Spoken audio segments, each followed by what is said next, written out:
I've been having a blast building up this 2020 Jeep Gladiator over the last few months, but there have been several upgrades that I have not shared with you guys. So today in this video, what I decided I'm going to do is just a full bumper to bumper walk around, talk about everything that I've done, give you my opinions on them, talk about some things I'm going to change and some things still left to do. We got a lot to talk about in this video. Stay tuned.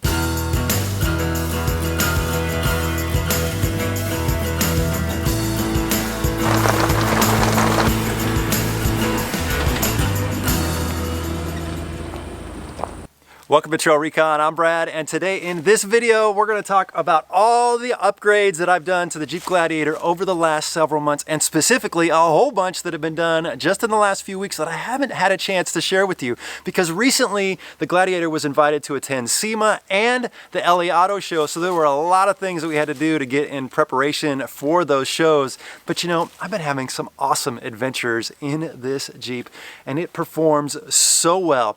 But while there are some upgrades on here that I really like, there are a couple that I might want to change going down the road, and there's a few things that I still want to do to make it just that much more capable for some future trips we have planned. And I want to answer some of the questions that I've been getting from you guys. So we're going to do all that in this video. We're going to talk a little bit of just Gladiator stuff and upgrades. I think it's going to be a lot of fun. Let's just dive right in. So the first thing we've got to talk about is the vinyl wrap, because look, I wasn't planning on wrapping the Jeep. I was really happy with that firecracker red color. I loved it. But because it was going to SEMA and the LA Auto Show, they asked me, hey, can you do something that makes it stand out just a little bit more? So I worked with the guys at Elevate Design Group and we did this full design on the vinyl wrap. It's got the satin red with the stripes and the topo in it, kind of a throwback to the old Scrambler. Very happy with how it all turned out. But to be honest, I kind of liked just the simple look. It's a little more low-key. So I don't know, we'll see what happens going down the road. Maybe we'll change it out. Maybe we'll just go back to the red. But it was cool for the shows we needed to be at, and I think it looks great and it got a great response from folks. Now, down here on the front, we aren't doing anything super flashy. It's all simple and functional. And so I've installed the Mopar steel bumper in a stubby, and we've added the skid plate down there. I like this bumper. It's simple. It's a clean design. I know there's some great bumpers out there. This one works for me. Inside, we've installed a Smitty-built Gen 3 12,000-pound winch with synthetic line, and this is a great winch. It worked really well for us when we were in Alaska pulling through some mud. On the front is a Factor 55 flat link. I like these. These are very safe and better than that open hook design to use, and it just looks good in that red. Inside the bumpers, I've upgraded to some KC amber fog lights. In amber, I just like it. It penetrates the dust and the snow and the rain and the fog a lot better than the white LED does. They're really good. Very happy with those. And then up here, I've got the KC Pro 6 lights in a driving beam. And these lights right up front light everything up. They do a really good job, just those two lights by themselves. Very happy with the front. Not too much I plan on changing. This is very functional, very simple and stylish design. All right, let's pop the hood. Let's talk about this 3.6 liter motor and a couple other things. Now see, there's plenty of dust and dirt and mud in here. She's no mall crawler. We've been using this thing and doing some great trips. I've got over 10,000 miles on this Jeep already, which is crazy to think that we've driven that far. But I am really happy with the 3.6 liter motor paired up with that 8-speed transmission. But a question I've been getting from a lot of you is, should I have waited for the diesel? And the answer is, maybe. Maybe. I think when that diesel comes out, it's going to be really nice, and it's going to be tough to choose a 3.6 over the diesel if you go to the dealership. I think the diesel is going to be the way to go. I mean, we're talking about much better gas mileage, much better range, and if you want to go do some long trips, it's going to be awesome. And if you're hauling stuff or you're towing it, to have that extra torque is going to be really nice. I think the diesel is going to be the way to go in the future. But I'm really happy with this motor, don't get me wrong. I really like this. It drives really nice down the road. Now, I haven't done a whole lot under here. We're pretty much bone stock. The only thing I've done is wired up to my power box in the back, which we'll talk about in a little bit. There's a circuit breaker on there, and I've wired up the winch, and the front lights and the light bar are on the Mopar auxiliary switches. But otherwise, it's bone stock under here, and for me, I gotta trust the Jeep engineers to do their job and maintain reliability. So I don't plan on doing like any superchargers or anything crazy under here. I think stock is the way to go. It's easier to maintain and easier to fix if we need it. It seems like every time I post a picture of the Gladiator on Instagram, somebody's asking me, when are you gonna do a review of those Milestar Patagonias? Well, today I'm not doing a review of these tires, but I will talk briefly about them. But I really think it's important that I test these tires. I put a lot of miles on them in different terrains, and so far I've only been in a few different situations. But what I'll say is the reason I switched was because my good buddy Marco had been running them, and he said, Brad, you really got to try these tires. I think you'll love them. And so I put them on. One thing I noticed right away was they're just as quiet as my BFG KO2s that I had.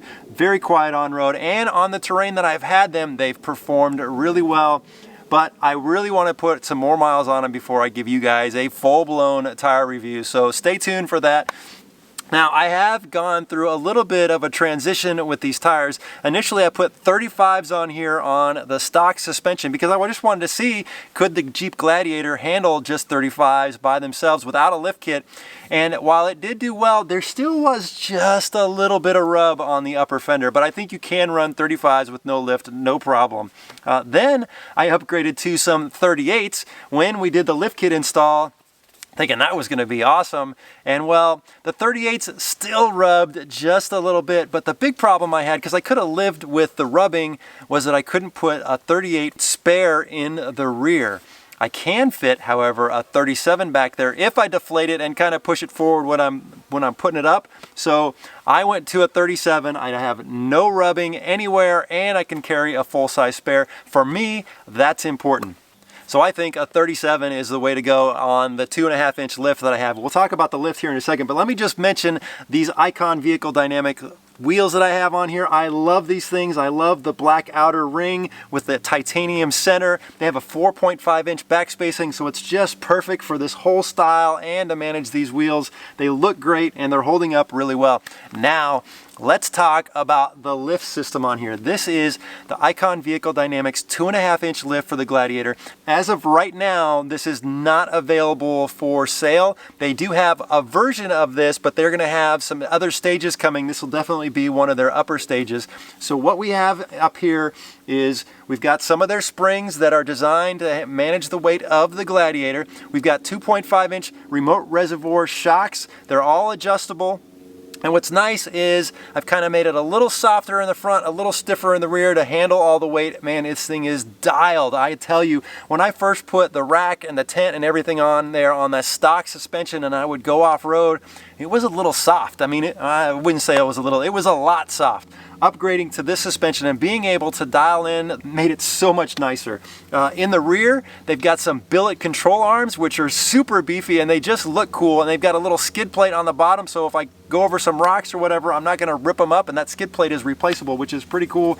Now, I haven't done any upgrades to the steering. The track bar, drag link, tie rod, those are all stock. The only thing I did was when we did the lift kit install, we added the Icon stabilizer, and it's a 3-shaft stabilizer. And I can't say if it's any better or worse than stock because we did the lift and the tires all at once. And all I can say is it manages these big tires perfectly. But all in all, I am really happy with this suspension. Now, underneath the axles, I haven't done anything. I do plan on re-gearing. Actually, we're going to be doing that here very soon, and we'll be doing a talk about before and after the re-gearing. But I need to upgrade the gears to get into that 8th speed for these larger tires, because right now we're not really driving at 8 speed unless I'm going downhill. I haven't done anything to beef up the axles as far as axle shafts or anything like that. We'll keep an eye on it and see how it goes. I think down the road, definitely those are some things that we need to do, because bigger tires and heavier weight on the vehicle is going to add stress to those axles, and so we just want to make sure that those stay strong.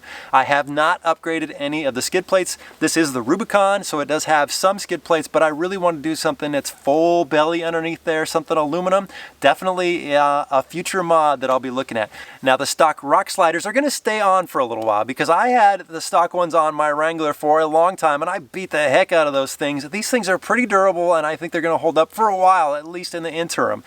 Now, I think this whole setup with the lift kit and the tires is perfect for the needs that I'm going to be using this Gladiator for. I mean, look, the breakover angle and the departure angle are things you have to be aware of when you're out on the trail. It's not as nice as it is on the Wrangler. I've got to be a little more conscious when I'm coming over some obstacles. Oh, am I going to drop that back end off? But look, this tire combo, this lift, it's going to make this thing perfectly capable, and I can't wait to go start hitting some harder trails here soon.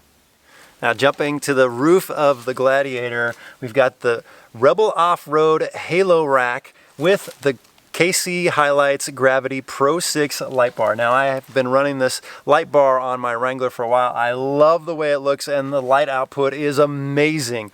What I like about having the light up here on the rack is it's not on top of the window. So on my Wrangler, you get just a little bit of the light bar coming to the top of the windshield. Having it up and out of the way here gives me free and clear visibility out the windshield, which I really like.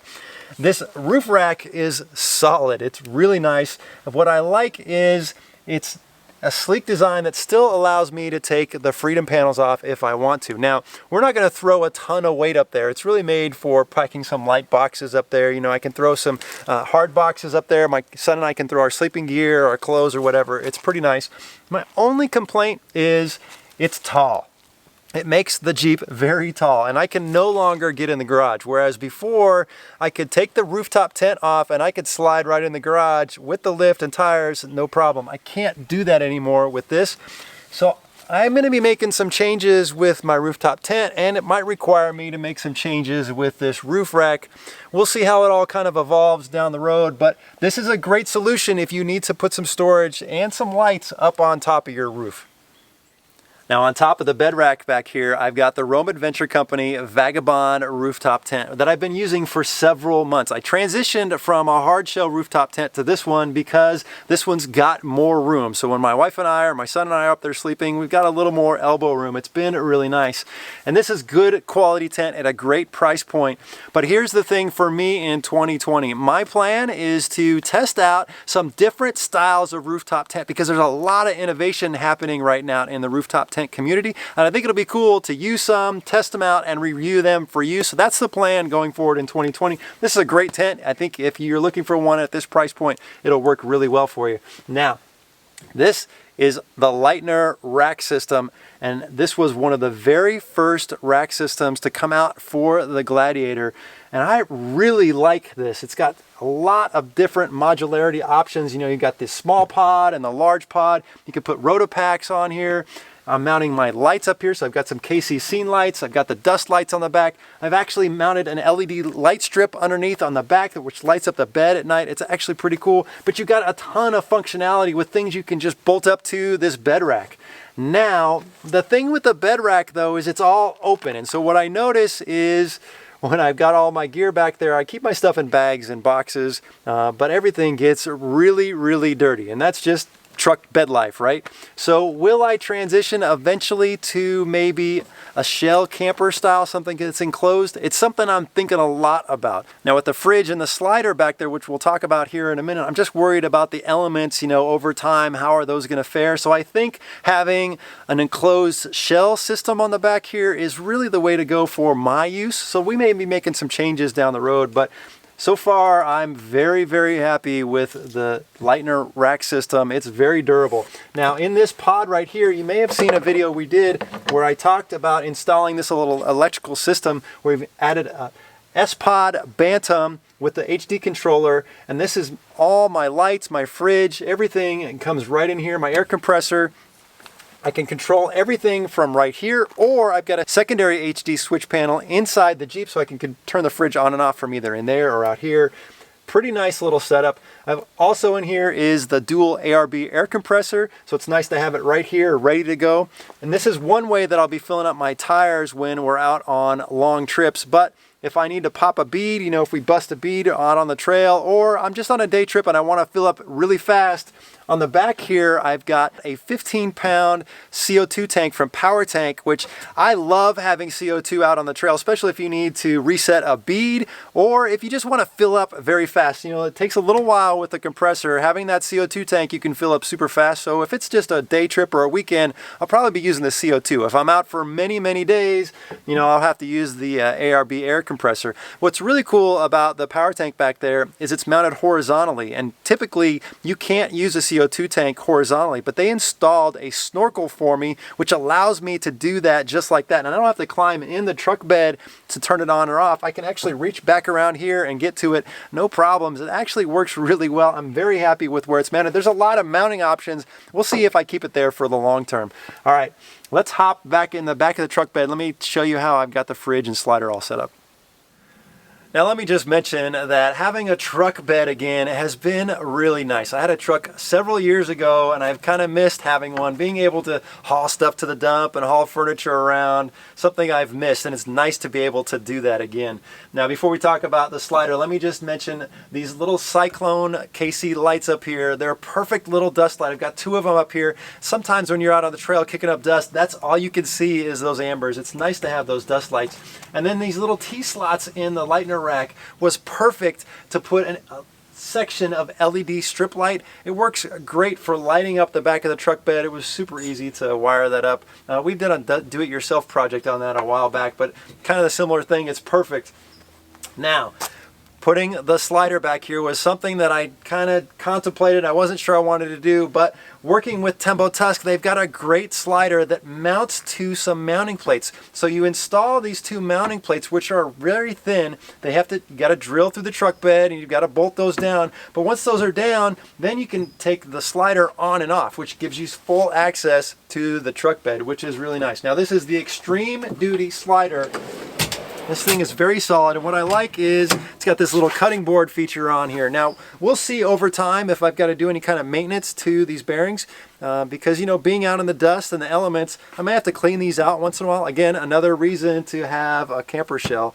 Now, the fridge that I'm using is the one that I've used for a long time. I had this in my Wrangler, which is the Dometic 40 liter, and this fridge is great. It's a low amp draw and it has just enough storage for me or me and my son or me and my wife when we're out on the trail for a weekend. It's a great little fridge. I'm very, very, very happy with it. This whole setup just works for me. Now inside the Gladiator, things are very similar to how my Wrangler layout is, and that's just because it works for me. You know, now's a good time to mention that the Gladiator is not going to be my primary vehicle, or is the Wrangler going to be my primary vehicle? Depending on where we're going and what trips we're doing, we may take one or take both vehicles. I think for long expeditions, this is the one we'll be taking. When we go hit some hard technical trails, we may take this once in a while, but I think that's really when the Wrangler is going to shine. So we are going to be using both vehicles here coming soon. I think my sons are excited to drive either this one or the Wrangler. But look, inside the interior, I've got the 67 Designs mount, and I get questions about this all the time. So I'm running an iPad mini, and Gaia is my primary method of trail navigation that I use on there. It's a nice little app. It's easy to use. They're on 67 Designs mounts, and this is a RAM mount holding the iPad mini. So that's how that is set up. And then over here, I've got the 67 Designs phone mount. And then down here, I found this Carolina Metal Masters little 20mm ball that mounts right into the grab handle. And then I've got a 67 Designs mini arm using a Jeep unique microphone mount. Now that's a whole complex system there, but it works really well. So let me go through that again. It's a Carolina Metal Masters, 67 Designs, and Jeep unique. And then I've got my handheld radio and my Garmin InReach Mini on there. Now I am still using a handheld radio in here. I haven't figured out how I want to mount a hard ham radio in here, but that is on my to-do list. I miss being able to use the ham radio that's in my Wrangler when I'm in here. The handheld just isn't the same. Over here, I did mention that I have the S-Pod HD panel in here, and that's also on a Carolina Metal Masters mount for these grab handles. It's a really solid mount, and then I got a 67 Designs arm on there, and then it makes easy access to turn things on and off right here. It's perfect. Not a whole lot else going on in the Gladiator. I'm really happy with the whole layout. It's simple, it's easy to use. It's, like I said, it's similar to my Wrangler. It really works for me. So you can see we've been very busy over the last several months. And you know, I'm really kind of glad to be done with SEMA and the LA Auto Show, because now I just want to get out and use it and go have some cool adventures in the Gladiator. A few more things we'll be doing here in the future, but I've got some big plans for the Wrangler, so you definitely want to stay tuned for that. If you are visiting TrailRecon for the first time, hit that subscribe button. I'd love to have you as a member of the TrailRecon team. Please remember to always travel the trails responsibly. Thanks for watching.